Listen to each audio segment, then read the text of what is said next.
Hi hello welcome to our YouTube channel Devatharam the journey of twins by Nitharam Nideva. ഒരു evening snacks ടൈമാണ് നമ്മൾ കാണുന്നത്. അപ്പോൾ ഈവനിങ്ങിൽ നമ്മൾ ഒന്നെങ്കിൽ പഴം കൊടുക്കും, അല്ലെങ്കിൽ എന്തെങ്കിലും കുറുക്കോ കാര്യങ്ങളായിട്ട് കൊടുക്കാറാണ് പതിവ്. അപ്പോൾ ഇന്ന് പഴമാണ്. അപ്പോൾ അവർ നമ്മുടെ വഴിയിൽ കളിച്ചുകൊണ്ടാണ് പഴം കഴിക്കുന്നത്.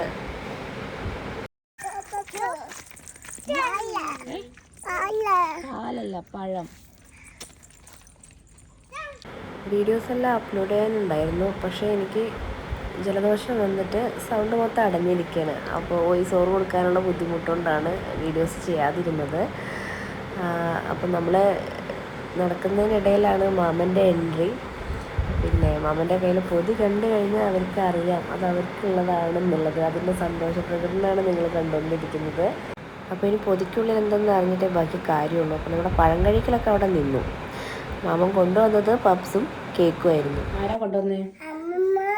മാമനല്ലേ? അല്ലെങ്കിലും പൊതി തുറന്നാൽ മതി, ഞങ്ങൾ ഹാപ്പിയാണ്. അതിനിടയിൽ ഞാൻ എൻ്റെ ചായ കഴിച്ചു. അവൻ്റെ എന്തോ വർക്ക് ചെയ്യുന്നതിനിടയിൽ ഡിസ്റ്റർബ് ചെയ്യുന്നതാണ് നിങ്ങൾ കണ്ടുകൊണ്ടിരിക്കുന്നത്. അപ്പാപ്പ തന്നോ? അമ്മമ്മ മുഴുവൻ തിന്നു?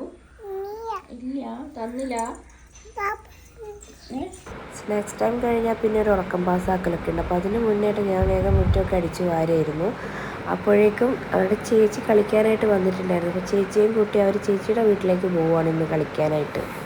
വാളെടുത്തവൻ വാളാലെന്ന് പറയുന്ന പോലെയാണ്. ഏതായാലും ചൂലെടുത്തില്ലേ, അപ്പോൾ പിന്നെ അവർ വരുന്നവരെ സാവകാശം ഉണ്ടല്ലോ എന്ന് കരുതി ഞാൻ തൊടിയും വഴിയും എല്ലാം ക്ലീൻ ചെയ്തു. ശേഷം അവരെ വിളിക്കാനായിട്ട് അവരുടെ ചേച്ചിയുടെ വീട്ടിലേക്ക് പോവുകയാണ്. ഇതാണ് നമ്മുടെ റോഡ്. കാര്യങ്ങളെല്ലാം വഴിയിൽ നിന്ന് നേരെ ഇറങ്ങുന്ന റോഡിലേക്കാണ്. അപ്പോൾ ഇവിടെയാണ് അവർ കളിക്കുന്നത്.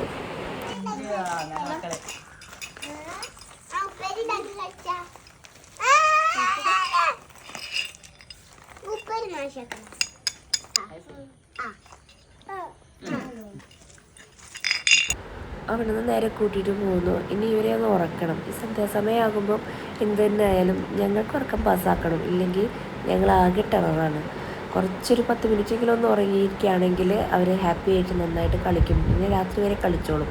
അപ്പോൾ ഞങ്ങൾ വന്ന സമയത്ത് മാമ പുറത്തേക്ക് ഇറങ്ങാനുള്ള പരിപാടിയിലാണ്. അത് മനസ്സിലാക്കിയിട്ട് രണ്ടുപേരും രണ്ട് കയ്യിലും കയറി കൂടിയിട്ടുണ്ട്. അവരെങ്ങനെയെങ്കിലും നൈസായിട്ട് അവരെ അവിടെ ഇറക്കി മാമ സ്കൂട്ടായിട്ടുണ്ട്. ശേഷം രണ്ടുപേരും കിടന്നുറങ്ങിയിട്ടുണ്ട്. അപ്പോൾ മിക്കവാറും ദിവസങ്ങളിൽ ഞങ്ങളുടെ ഒരു വൈകുന്നേരം ഇങ്ങനെയൊക്കെയാണ്.